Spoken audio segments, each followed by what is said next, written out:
And I'm going to turn over now to a video so that you can see the geopolitical chains. I'm going to combine it with Trump's history and how he entered into this proof of weapons network. I'm going to show some of the things that they're strategically leaking right now and what it means that Trump actually signed off on releasing the Epstein files and how it was structured so that you can see the geopolitical weapons that are being used and the lawfare that's being used right now. So with that in mind, I'm going to play the final video, which is the longest video. And this is going to be the geopolitics behind Epstein. Welcome back to the deep dive. You know the drill. We take the most complex information, all those threads that everyone else seems to ignore, and we try to weave them into a clear narrative. And today, we are wading deep into a story that is just so much bigger than sex or scandal or even celebrity. Yeah, really. We're talking about the recent massive releases of the Jeffrey Epstein files, but we're going to be looking at them through a very specific, very high-stakes geopolitical lens. Exactly. I mean, if you think this is just some moral outrage or, a simple partisan political story, you are completely missing the forest for the trees. Right. So our mission here is really to synthesize the framework developed by Bitcoin OG investor and geopolitical analyst Simon Dixon. We're essentially doing an intensive deep dive to create a kind of audio summary of his analysis. An audio summary for his live stream, Bitcoin Hard Talk. That's the goal. That's it. In his framework, he calls it the proof of weapons network. It just cuts through all the noise and it explains the crucial question. Why? Why are these files being released now? And what greater war are they instruments of? Precisely. That's right. Yeah. So, this isn't just a political leak. Dixon frames it as a critical, calculated move in a high-stakes global power struggle. And the question on everyone's mind is pretty simple. Is Donald Trump blackmailed? And Dixon argues that to truly answer that, you have to just abandon the whole illusion of independent political figures. Okay. And instead, you have to understand the fundamental system that creates, and more importantly, controls politicians globally. That's the proof of weapons network. So this network, it's structured around a single operating principle then? A single principle. No government, no politician, and no industry leader should ever be truly sovereign. If that sovereignty, if it conflicts with the combined interests of corporate power and intelligence agencies. So how do they ensure that? How do they ensure that subordination? Well, they use a three-pronged approach. The first step is the simplest and I guess the most patient one. They invest in and they actively groom politicians, right, early in their careers. Very early. They spot promising figures, they make sure they ride through the ranks, often by providing that initial funding, the right connections. So it creates a sort of psychological and financial reliance from the very start. It does. The second tool is just massive, undeniable financial influence. Campaign financing. Monumental campaign financing. They buy political loyalty, channeling it strategically through these sophisticated lobby groups, political action committees. You know the deal. It ensures that every decision made aligns with the network's corporate or military interests. And then there's the third tool, the one that guarantees absolute, non-negotiable compliance regardless of public opinion or personal ethics. And that's where this all comes in. That's the creation and maintenance of leverage. That's blackmail. It's blackmail. And that, in a nutshell, is the ultimate insurance policy. It's the whole network of compromise that this entire Epstein saga really represents. Okay, so to preview our structure for you today, we're first going to establish this massive geopolitical conflict that's underway. I mean, the fundamental misalignment between the world's major power complexes that forms the backdrop for these weaponized file releases. Right. And then we'll narrow our focus. We'll look at Donald Trump's history, examining the specific corrupt environment of New York real estate that really forged him and made him vulnerable. Or maybe more accurately, predictable. Predictable to this network, what the Associated Analysis calls his Zionist ball and chain. Exactly. And then finally, we'll analyze the recent file disclosures, all 20,000 documents, not as random documents dropped in some civil suit, but as a strategically managed, highly partisan political tool. A tool used by the network to enforce discipline on its assets during this global transition. That's the framework. Okay, let's get into it. Let's unpack this proof of weapons network by identifying its major components. Dixon's framework, it defines three primary industrial complexes of power that the network is constantly trying to weaponize or balance or control. Right. You've got the technical industrial complex, or TICIX, The ticket. then the financial industrial complex, the FIC, and of course the one everyone knows. The military-industrial complex, the MIC. Exactly. And what's fascinating here is really understanding the dynamic between these massive forces. Because traditionally, for the better part of the last 50 years, let's say, the FIC, the TIC, and the MIC have been, largely aligned, Working together. working in concert to maintain U.S. global hegemony, the existing world order. But, and this is the key point in Dixon's analysis, Yeah. right now, they are profoundly misaligned. Misaligned. Caught in a high-stakes conflict specifically over this rapid global transition that's pushing us really toward a multipolar world order. So we have a clear and present power struggle. The goals of these three titanic groups are starting to diverge, fundamentally. They are. Okay, let's start with the faction that's fighting to maintain the status quo, the military-industrial complex, the MIC. What do they want, and what's their strategy for getting it? The MIC's goal is, well, it's pretty straightforward. Prop up the U.S. dollar through the forever war model. I mean, the dollar's global reserve status is inextricably linked to the petrodollar system, right? And that relies on the U.S. military's ability to enforce the global oil trade in dollars. So to sustain that, the MIC needs continuous global conflict, perpetual instability. It's the business model. So how is that instability engineered on a global scale? Well, their key node in this network, according to the analysis, is the use of certain political ideologies, specifically Zionism.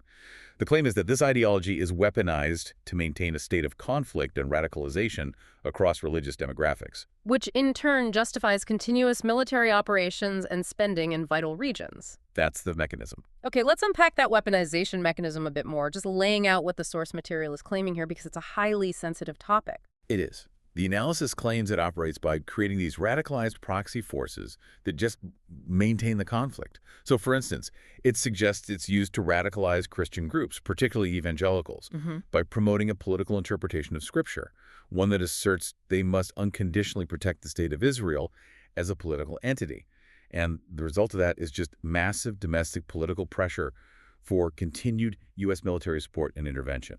And on the other side of that conflict. The analysis also posits that this framework weaponizes Jewish groups by using the narrative of existential protection to justify the massive military machine, the IDF, which in turn acts as a destabilizing force in the Middle East. Okay. And furthermore, the analysis points out that the resulting conflicts are then used to simultaneously weaponize the ideology of Islam against itself, funding proxy conflicts through covert intelligence operations. And the sources specifically mention things like the funding of CIA and Mossad operations like Al-Qaeda and ISIS. Yes, whose purpose, according to the analysis, is solely to create chaos and destabilization. And that chaos is the key, isn't it? Because these destabilization campaigns are crucial for gaining access to and control over resources in the Middle East, oil, strategic minerals, you name it.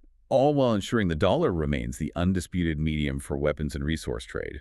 The MIC thrives on this volatility. Absolutely. So now let's pivot sharply to the other side of this conflict. You've got the FIC, the financial industrial complex, so the major banks, global investors, and the TIC, the technical industrial complex, the big tech players, AI developers, data giants. And they want the exact opposite of perpetual war. The complete opposite. Their strategic goal is to usher in a multipolar world, to facilitate this necessary transition towards de-dollarization and, paradoxically, to achieve regional stability. Particularly in the Middle East. Yes, that stability is required for the next phase of global financial engineering. And this is where we see Epstein's original utility coming into focus. Okay, connect those dots. This is where the network's internal logic really shows itself. Epstein was fundamentally used to gain leverage over the FIC and the TIC. The financial donor class. The immense financial donor class and the big tech titans. The network, which was reportedly organized initially by figures like Lex Wexner, was focused on controlling this wealth and technology class by gathering compromising material. And we know this control mechanism was effective. I mean, you just have to look at the massive financial consequences we've already seen. That's a key point. Yeah. This isn't just allegations anymore. It's adjudicated settlements. You have institutions like J.P. Morgan settling for $290 million. Deutsche Bank also made significant settlements. Right. That level of financial consequence, it just doesn't happen unless there is undeniable, deeply compromising material held against the highest echelons of the financial industry. So the network compromised them. But now that same faction, the FICTIC, has a larger strategic imperative, which is stability. Stability to facilitate the global financial transition. And they are pushing hard for normalization in the Middle East. Right. This faction supports normalizing relations across the board. We already saw that major diplomatic victory that was secured by China, brokering the normalization between Iran and Saudi Arabia. A huge step. So the next crucial step in this multipolar shift is normalization between Saudi Arabia and Israel. And this is where the FICTIC's interests directly conflict with the MIC's perpetual war model. Yeah. Because Saudi Arabia, backed by the rising influence of the GCC, the Gulf Cooperation Council, has laid down a very clear, massive requirement for normalization with Israel. And that is the acceptable resolution of the Palestinian cause. Yes, which means Israel must fundamentally stop ethnic cleansing and allow for a viable Palestinian state. That, on its face, just completely undercuts the MIC's entire strategy. It totally does. This transition fundamentally removes the utility of the U.S. military as the dominant, destabilizing external leverage in the region. It allows the GCC nations to gain greater autonomy and control over their own assets. Which leads inevitably to a major U.S. exit from the region, regional stability. And, critically, it allows the GCC nations and the FICTIC to initiate what Simon Dixon calls a distressed acquisition of key regional assets. Assets they currently can't access or control because of U.S. military dominance. Okay, so if the FIC and the TIC want stability to execute this global financial pivot, and the MIC wants chaos to maintain dollar dominance, what happens when they're mutually compromised assets like Donald Trump, who took funding from all sides, right? The FIC, the Titterack, the MIC. He took it from the Mellon banking family, from Elon Musk, from Miriam Adelson. What happens when they start to sway? And that brings us to the core weaponization thesis. Because the MIC and the FICTIC are misaligned during this transition, the Epstein files become the most potent tool imaginable. They're a weapon. A weapon. The files are not being released randomly. They're being strategically leaked by forces affiliated with the MIC. The analysis specifically names Netanyahu and Israel as key allies in this strategy to blackmail and to force members of the FIC and TITIC into compliance. This is an internal pressure campaign on a massive scale. Exactly. The leaks gain additional leverage and are designed to ensure everyone, including political figures like Trump, stays precisely on track during this inevitable but highly volatile shift to a multipolar world. So the political game that we're all watching play out in Washington is just a dramatic front for this much deeper corporate and intelligence negotiation. That's the theory. We've established the massive geopolitical conflict, this war between global stability and perpetual war. Now let's shift our focus from that macro environment down to the micro environment that created and compromised one of the most powerful people caught in this web, Donald Trump. And this section draws heavily on the Ryan Dawson documentary summary, which is called Trump's Zionist Ball and Chain. Right, and to understand why a figure like Trump is considered a predictable asset rather than, some unpredictable rogue, you have to understand the foundational environment he came from. New York and New Jersey real estate. The development world there. The sources describe it not just as a dirty business, but as a cesspool of organized crime and corrupt pay-to-play government. That's a pretty strong assessment. It is, but the context is crucial here. In this specific world of state contracts and massive urban development, things like bribery and blackmail, they aren't shocking ethical lapses. They're standard practice. They're standard business practices. The normal cost of doing business, of securing state licenses. You don't pay for access, you pay for guaranteed results. And there's even a quote that illustrates this perfectly, where a political consultant just admitted, in New Jersey, you contribute money not for access, but for results. Anybody who doesn't admit that is lying. So blunt. So the foundation of his career was built inside a pre-existing machine of just transactional corruption. Absolutely. And this machine, the analysis notes, is heavily influenced and often dominated by a cabal of Zionist ideologues who actively use their immense wealth to further Israeli regime interests. Influencing American money, media, and most importantly, military power. This is the cesspool that both Trump and Jared Kushner mastered. So the marriage of Ivanka Trump and Jared Kushner was, in a way, a geopolitical event as much as a family one. You could see it that way. It was a unification of two massive wings of this compromised NYNJ real estate power structure. And this brings the Kushner family's playbook into sharp and frankly, chilling focus. It's the ultimate case study in this system of bribery and blackmail that the proof of weapons network relies on, isn't it? It really is. Jared's father, Charles Kushner, is a convicted felon who built his empire using these ruthless tactics. He was a major political donor. He contributed upwards of $1.5 million to then-Governor Jim McGreevey, Right. which directly resulted in Kushner getting a high-profile spot on the Port Authority Commission.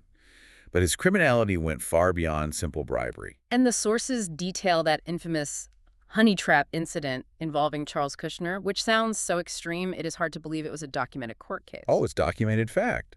And it serves as the ultimate example of using personal compromise for leverage.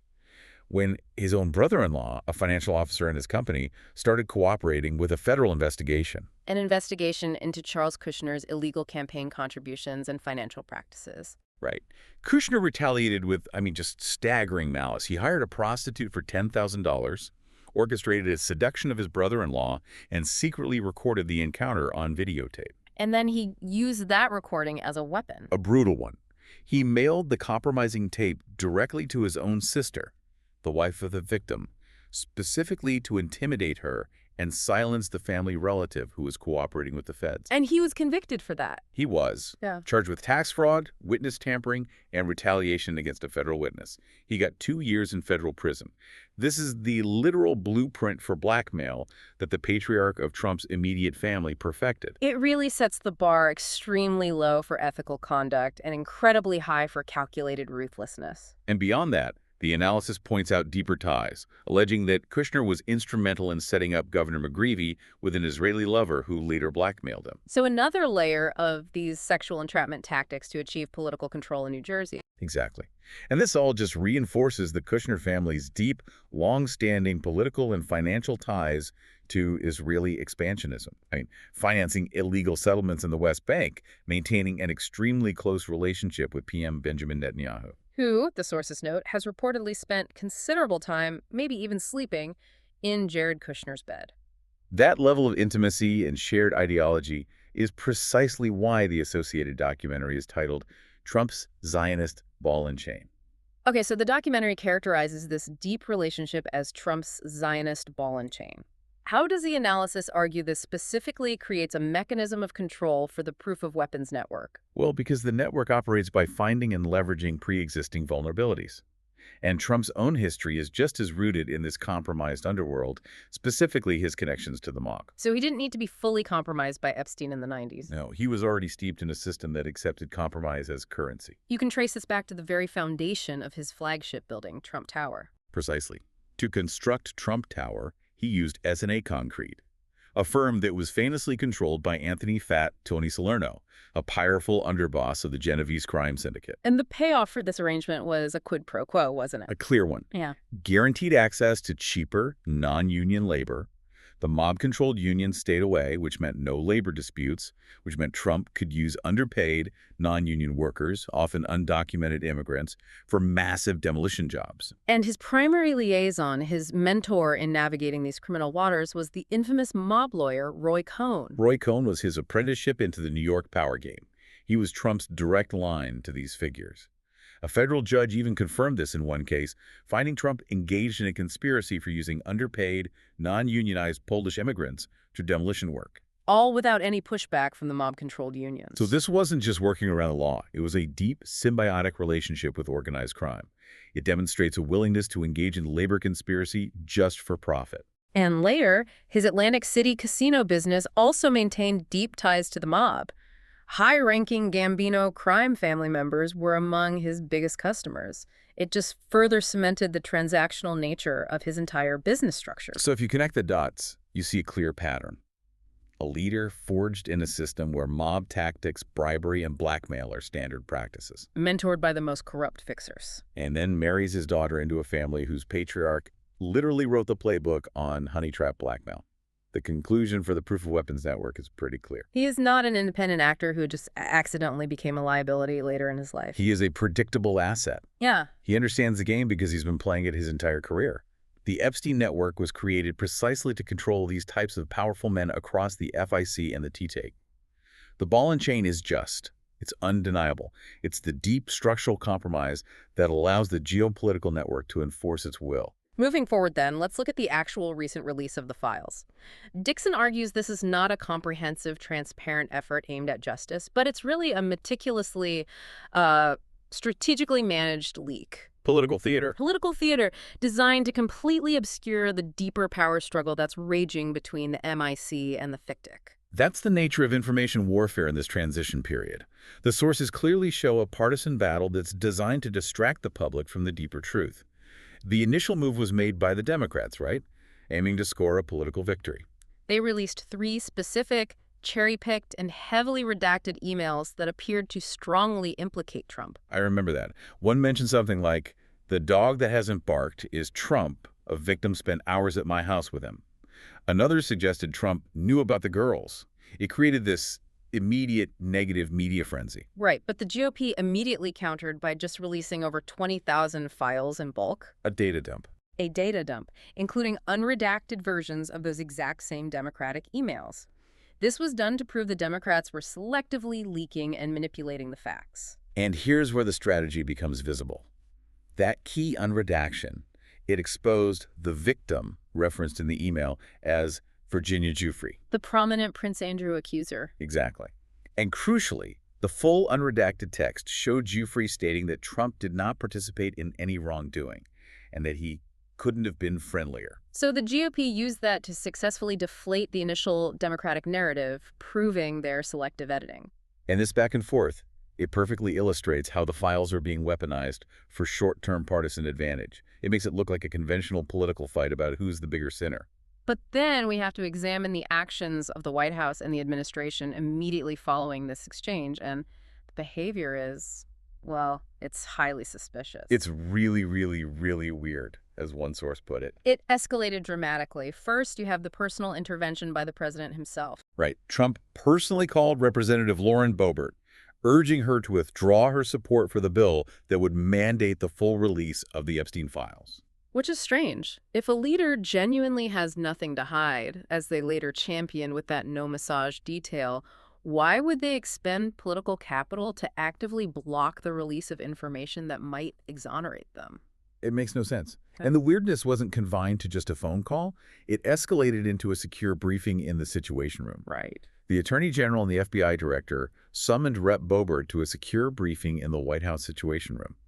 I mean, that's a place normally reserved for discussing active military crises, intelligence on imminent threats, national security emergencies. It's highly unusual. A correspondent noted this signals flashing intel and extremely high sensitivity from the highest levels of the establishment. It shows an intense, powerful desire within the intelligence community and the proof of weapons network to keep this information contained, even if it meant pressuring Congress using national security rhetoric. And the White House response, when questioned about this pressure, was just pure spin. They claimed the willingness to brief Congress members showed transparency. Even though the explicit goal of the meeting was to block the legally mandated release of the files, it's classic obfuscation. You use the pretense of transparency, the meeting, to achieve the goal of secrecy, blocking the release. But the most strategic and perhaps most controlling move came next. The sudden launch of a highly targeted partisan investigation. Which is a total reversal. Prior to this, the Department of Justice had repeatedly stated they had no credible evidence to predicate a full criminal investigation against uncharged third parties in the Epstein matter. That was their official policy. And then a complete 180-degree reversal. Suddenly, Trump ordered Attorney General Pam Bondi to launch a full investigation. And crucially, he explicitly targeted only Democrats and associated FICTIC figures. Bill Clinton, Larry Summers, Reid Hoffman, J.P. Morgan Chase. And he publicly framed it as an Epstein hoax involving Democrats, not Republicans. So the analysis concludes that this targeted investigation was not about finding the truth at all. It was about creating an official, legal roadblock for any further transparency. A preemptive move. A preemptive move designed to legally justify withholding further sensitive documents from Congress and the public, regardless of partisan lines. The moment the DOJ declares the documents are part of an ongoing investigation, they can legally invoke executive privilege or investigative privilege to stonewall any further requests. Let's just elaborate on that mechanism because it's so critical for understanding how this network exerts control. How exactly does changing the status to ongoing investigation shield these documents? Well, legally, the principle is protecting the integrity of the investigation. Once a document is classified as evidence relevant to an active criminal probe, releasing it could potentially compromise witnesses, taint a jury pool, or reveal investigative techniques. So by making this move, the administration effectively created a blanket shield. A blanket shield. While publicly it's targeting Democrats, the actual legal effect is protecting everyone. Republicans, high-level intelligence operatives, global financiers, fake-sick executives, anyone who might be compromised in the full, unredacted 20,000 files. It's a masterful way of controlling the narrative and the flow of information. It just shows the intelligence community and the PWN still retain total command over the transparency process, regardless of the apparent political infighting. Yeah, the partisan battle is just the performance. It's for public consumption. Okay, now that we understand the strategic maneuvering, let's move past the political front line and focus on the shocking specifics contained within those 20,000 files. Because these specific nuggets, they provide crucial insight into the scope of Epstein's network and, perhaps most importantly, the leverage points that are still actively being used. And the biggest, most glaring indicator of existing leverage and protection is the situation of Ghislaine Maxwell. Her treatment just screams protected status. It implies she holds immense destabilizing information. She is a convicted sex offender involved in heinous crimes, yet she is held in a specific low-security special prison in Bryan, Texas, a facility that's normally unsuitable for someone of her status and the severity of her charges. The anecdotal reports from that facility are truly incredible. Staff are reportedly sick of being Maxwell's bitch, waiting on her hand and foot. And most bizarrely, she's even been given a puppy as part of her routine preferential treatment. A puppy? I mean, this level of comfort for a convicted criminal suggests a quid pro quo of staggering proportions. That extreme preferential treatment, it only fuels one line of speculation. What specific compromising information does she hold that is so dangerous to the proof of weapons network? What is the price of her silence or her continued cooperation? That it necessitates granting her a lifestyle upgrade in federal prison. It forces us to ask, what do they fear she might reveal about the network's ties to high finance, intelligence operations, or political figures like Trump? Her status is a direct metric of the power of the leverage she represents.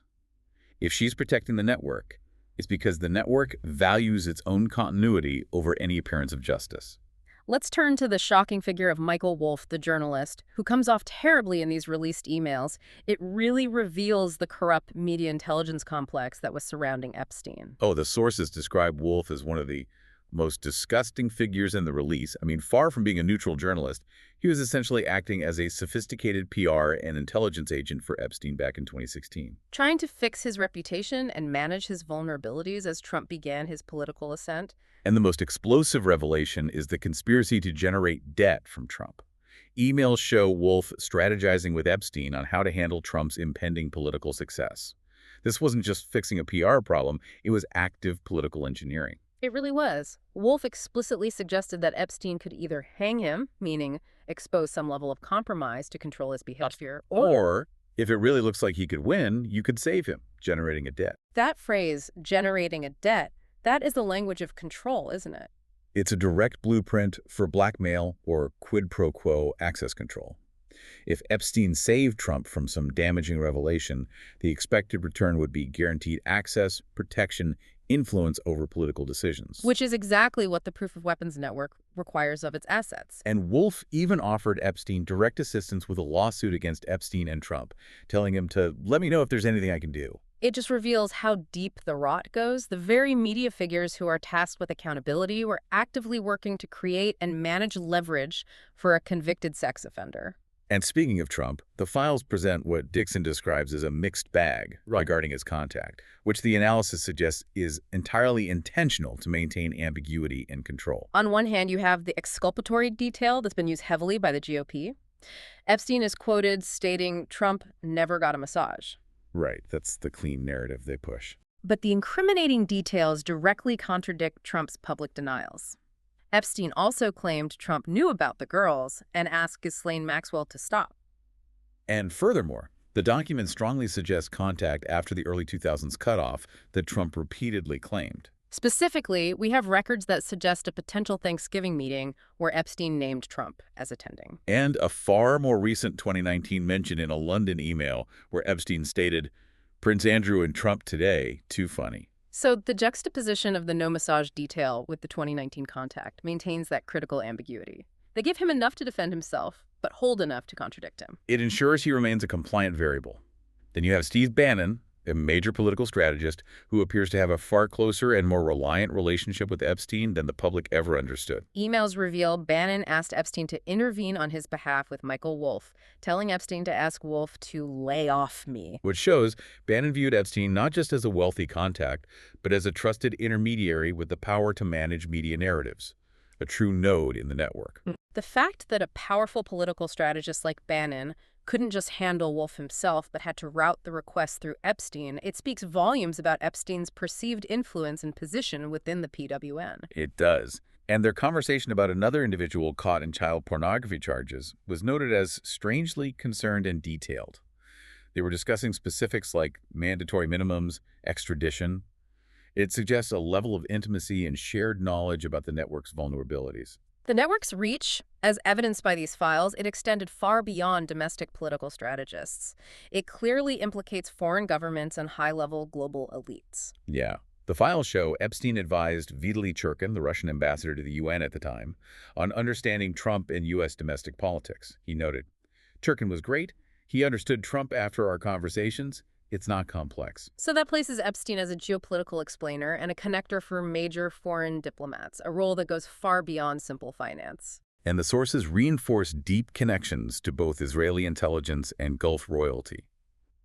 Connections to Israeli spies who allegedly met at his house and a UAE royal. And on the academic and financial elite front, there was Larry Summers, the former Harvard president and Treasury Secretary. Right, he was caught sharing a controversial insight with Epstein regarding Harvard admissions and behavior, a very sensitive topic, which Summers shared with the caveat, "Do not repeat this insight. Oops, now everybody has it." It just illustrates the casual, high-stakes trade of sensitive political, financial, and academic information among this global elite group, with Epstein serving as a central compromise node for the proof of weapons network. So if we just step back and summarize the full scope of Simon Dixon's analysis, what we have is a system that compromises leaders through their history and deep-seated mob ties. Controls them through intelligence and leverage, like Ghislaine Maxwell. And uses strategically managed leaks of that compromise, the files, to force compliance during a global power shift, the transition away from dollar dominance. That is the core summary.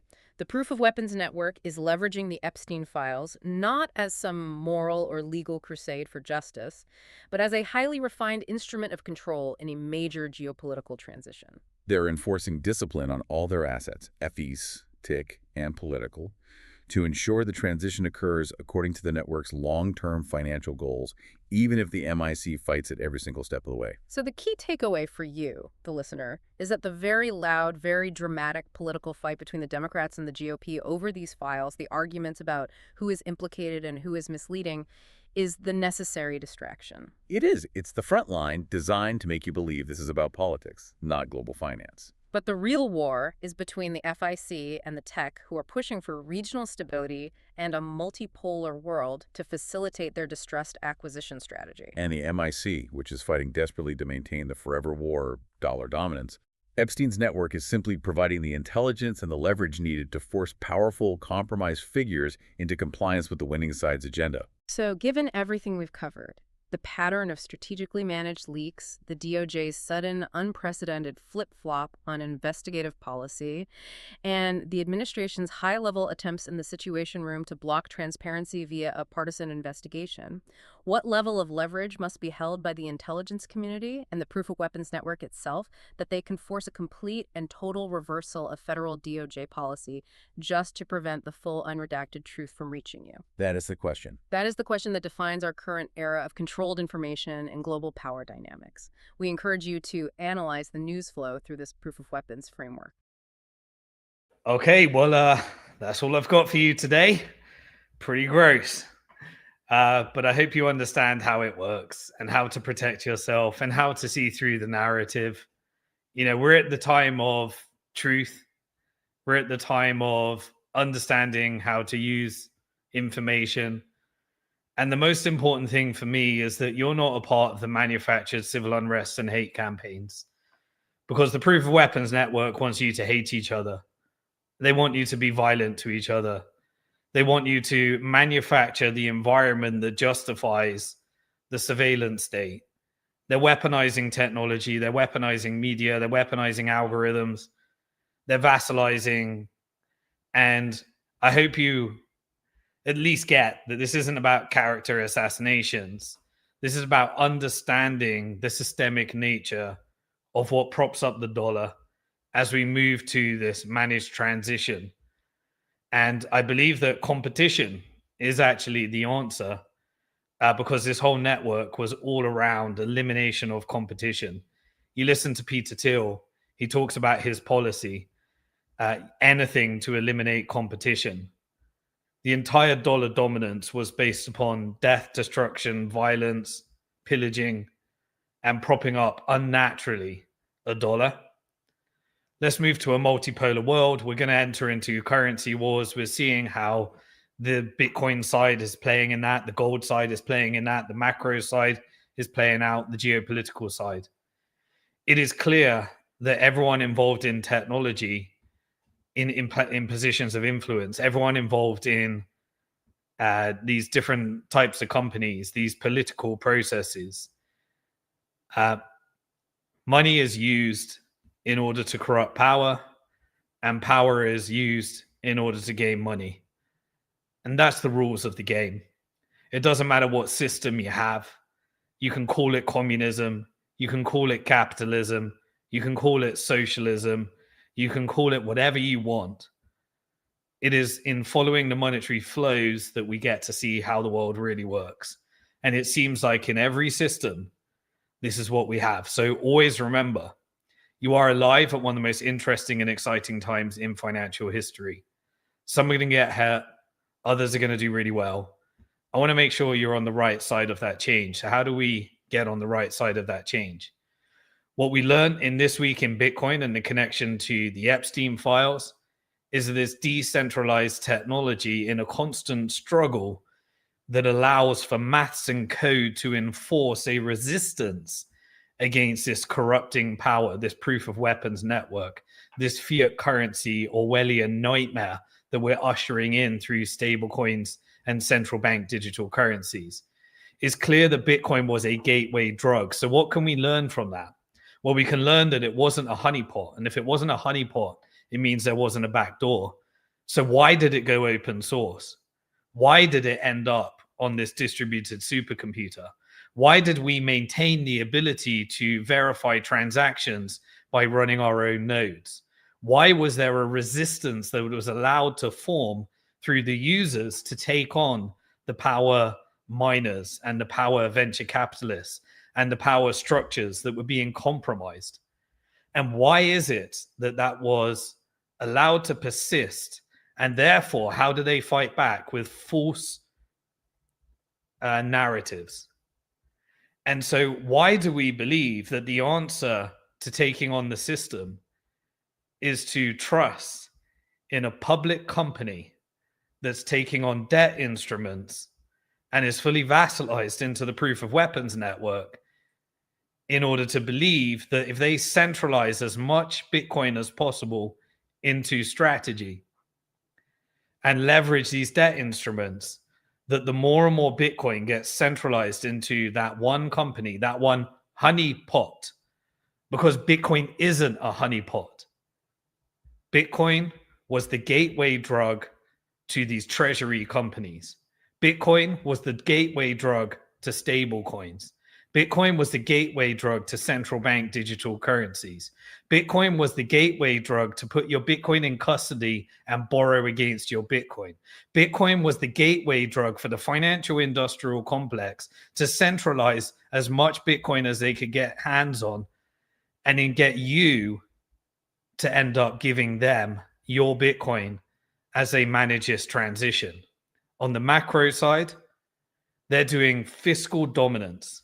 The fiat currency rails are dying. They are asset stripping the average American in this K-shaped economy where they don't give a damn about the people. They only care about those that they have leverage over in order to prop up that stock market by utilizing the debt capital markets to print more fiat currency so that they can make those on the network richer at the expense of the others that are enslaved in debt and paying the interest on that debt, trying to roll it over in a 55-year mortgage while they beg for a $2,000 subsidy from some fake tariffs that was a tax on American imports. And you think that's bad? As they take the tactics that they used in Asia, they used in the Middle East, they used in the global South, they used in Africa, they're bringing them home in order to manufacture civil unrest, because when they can no longer exert influence through the dollar globally, what do? They exert influence regionally. And we're led to believe that we should try and prop up the dollar for patriotism, that we should trust in a plan, that we should look at these compromised people in these vassalized networks to build structured project Bitcoin bonds, collateralized debt obligations in order to fool us into giving our Bitcoin to them so that you can borrow against your Bitcoin to roll over a little bit more debt relief in the system that they created. And what is the macro picture? Fiscal dominance, K-shaped economy. You need to decide where you're going to sit in this network, what options are available to you. Are you going to trust those that have these public companies? Or are you going to understand that maths and code and open source is what you need to give yourself a little bit of breathing space? And they don't want you to have that breathing space. So what's happening on the geopolitical side? We have seen what this dollar is backed by. We have seen the compromises. And we have one job on this earth, which is, at least, can we all universally agree, our job is to protect our children. And now we're not even having our children because people are broke and people can't communicate with each other. The birth rates are going down. That's why they want all this artificial intelligence and robotics. That's why they're pushing the world to the people that are going to be able to be that labor. And we're all fighting with each other. And we're told that it's all these different religious and ethnic groups. And we're told that we need to care about things that we don't really need to care about, because we were put on this earth to serve humanity, to fight oppression. Why were we created? Why were we put on this earth? Well, we did in order to take away our children and use children in human trafficking, in sex trafficking, in blackmail operations. Were we there to commit genocides, ethnic cleansing? Are this what we're meant to be doing to our children? At least universally, we can agree that we should fight back and boycott this system with everything we got. I believe that the financial industrial complex is too big, but we fight back with competition. We fight back with currency wars. We fight back with multipolarity. We fight back with peace, love, and unity. Because peace, love, and unity is the last thing they want as they divide and conquer. That's the last thing they want. And you have to believe all the division, so you can't see what controls the West at the moment. You can't see what's happening in front of you. People call me conspiracy theorist, doomer. What's doomerism? About wanting to have more competition in the world so that we can rebalance more in line with what I think the creator wanted us to be. More competition. And the ability to own our own money, which is a form of digital freedom that they want to censor and to take you into this Orwellian nightmare so that you're just a node and a cog in the wheel. Just like I was when I was an investment banker. Just like I was when I had to bow down to the regulator. Just like I was when I had to be a good shareholder for the network. This is what Bitcoin provides to people, the ability to own your own money. Spend it in an innocent until proven guilty, so it's less likely to be weaponized against you, so that you can eventually, through fixed money supply, build a network effect, and then maybe you end up with some gold outside the system.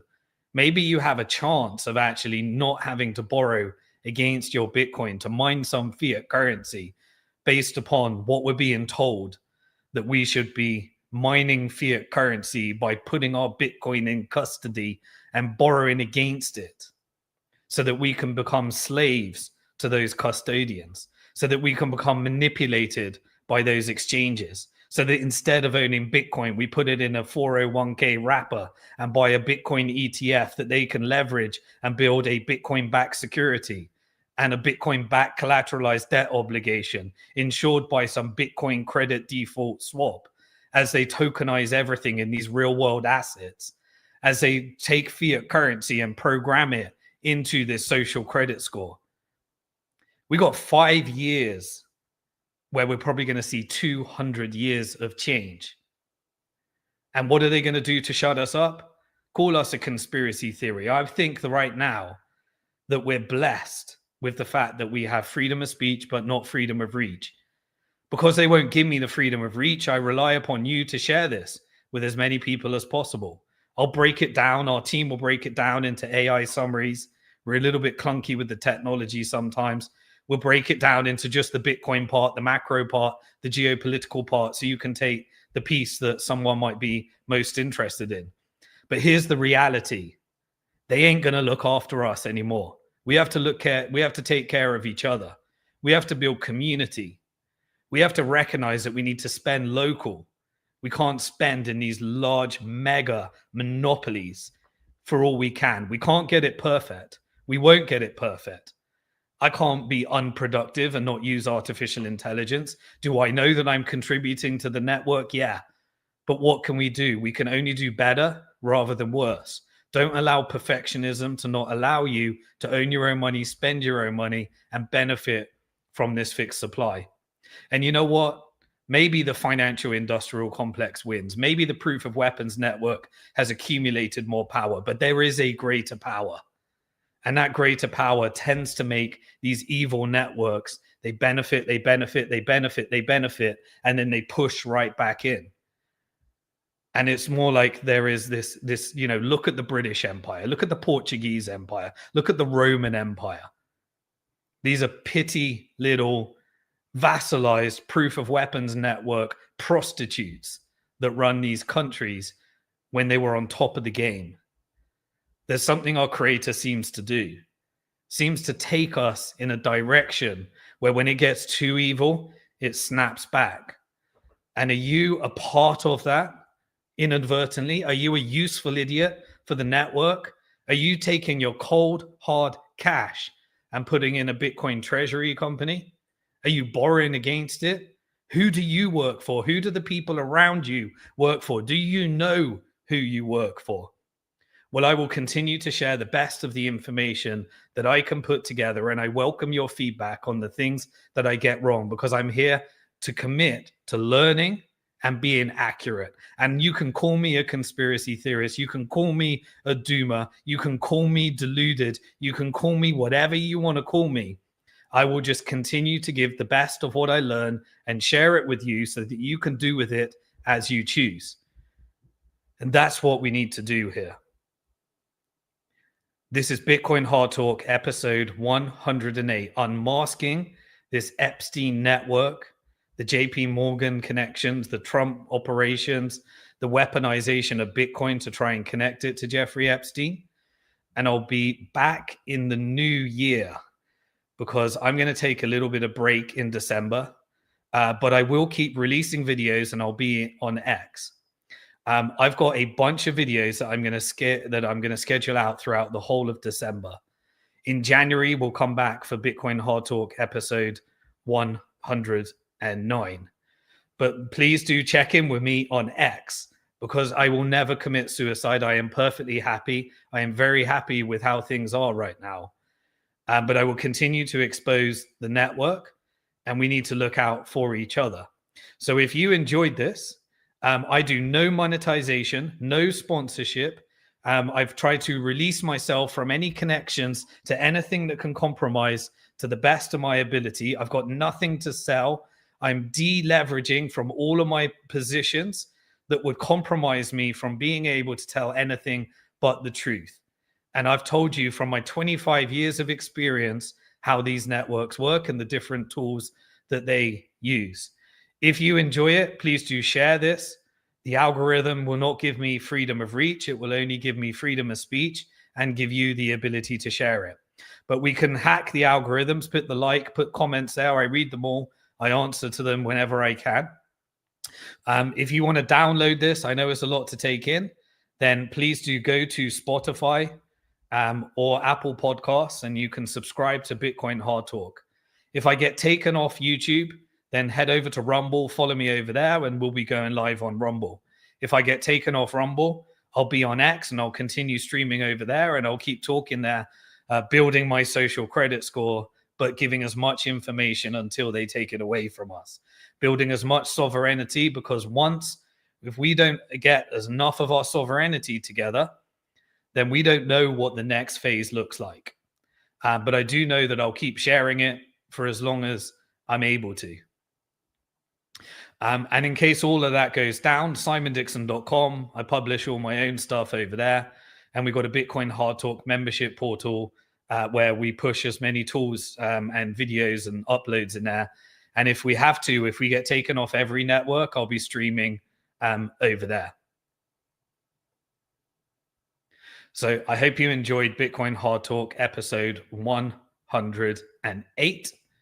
And I will see you over December with all the videos that we'll release. And I'll be back for Bitcoin Hard Talk episode 109 in January. Peace.